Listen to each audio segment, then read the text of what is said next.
show out a little bit? Yeah, it always means more just coming back. You know, we only come here one time a year, so yeah, we needed that one. But yeah, it's good to put on a good showing for them.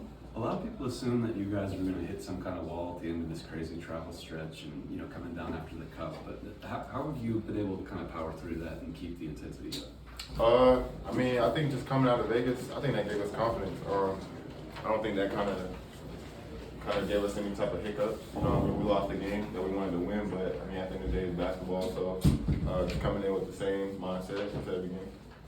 I know you say, I know this is early still, but what would you say is special about this team? I mean, I say it a lot, but I would just say like our connectivity off the court. I mean, like I said before, I think it's easy to play with guys that you like to hang around, you know, off the court. So, I mean, just wanting to see each other win and then how versatile we are, you know. It could be anybody's night, so, you know, you have to guard pretty much everybody on our team, you know, 1 through 15. And I know college is different, but being on the UConn squad, how it felt when you all were winning, you kind of knew that you were going the right direction.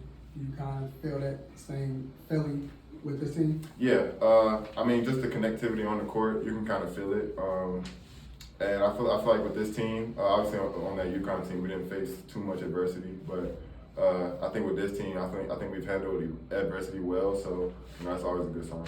From an Atlanta standpoint, being from Covington and having the success that you've had, how cool is that to come back here and almost have a double-double tonight and do some of that stuff for your friends and family? Super cool. I mean, the people that are here, they're, you know, the ones that, you know, shaped me, the ones that, you know, helped me get here from the ground up. So, I mean, to come back here, you know, on not the home court, but, you know what I'm trying to say, but to put on a good showing definitely feels good. Do you ever get a chance to go back to Newton and, you know, see where you kind of came up from when you come here? I know this is obviously kind of a slog right now, but maybe in the off season or any times like that. Yeah, I had a chance to come back, you know, in the off season, talk to a couple of the younger guys.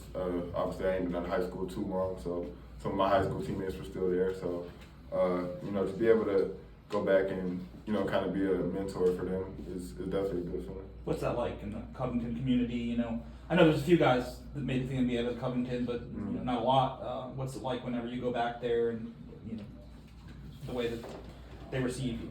It's super tight knit over there. I mean, nothing but love, you know, on that side. So, you know, I have no problem, you know, making that drive down there, and you know, just showing my presence, showing that you know we all coming from the same place. So, you know, if I can make it out of here, then you can too. Does it make you laugh at all to think that Victor's still restricted? I mean, it don't look like it. So, yeah, I mean, a little bit. I mean, obviously, we wanted to be, you know, 100% healthy. So, I mean, I respect the coach's decisions to, you know, keep him restricted. But, you know, he's been doing what he do. He seems like he's getting the most out of his minutes. Yeah, I mean, he does every night. You know, whether he plays 20 minutes, 35 minutes, you know, you're gonna get the same thing. And I hate to go back to college, but playing with Cleveland, you know how tall he is.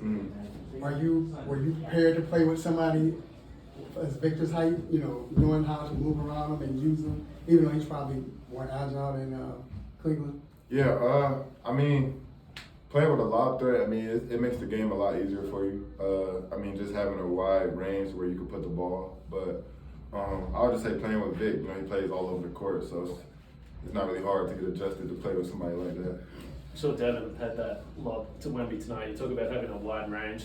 When you see him, is it as simple as just tossing it anywhere near him? Because it seems like the lob attempts are getting crazier by the week. Yeah, I mean, just understanding that we had that luxury and having to use it in those moments. I mean, it's really a simple play, but I mean, it looks like a highlight, but for him, it's a pretty simple play. You spoke earlier this week on defense and how that was a strong point in your game. You saw you matched up a couple times with Jalen Johnson. How did you take that approach to put that being our best offensive player here in Atlanta? Yeah, I mean, knowing that Trey was out, I mean, I know he's the second option, so I mean, just taking on that challenge. I mean, coming into every game, you know, I want the best matchup, so there's no different coming into tonight. And it's not a problem with you, like the size difference, because usually you're on guards and things of that nature, but he's like a 6'9", 240 guy. It wasn't a major adjustment for you? Is that something you're used to in your game? I mean, nah. I mean, at the end of the day, you got to stay in front no matter who it is. I mean, we have a lot of guys that can switch on the ball, switch off the ball. So, I mean, at the end of the day, I might be guarding a 7-footer at the end of possession. So, got to get the stop at the end of the day. All right, thanks, guys. Sir, good job.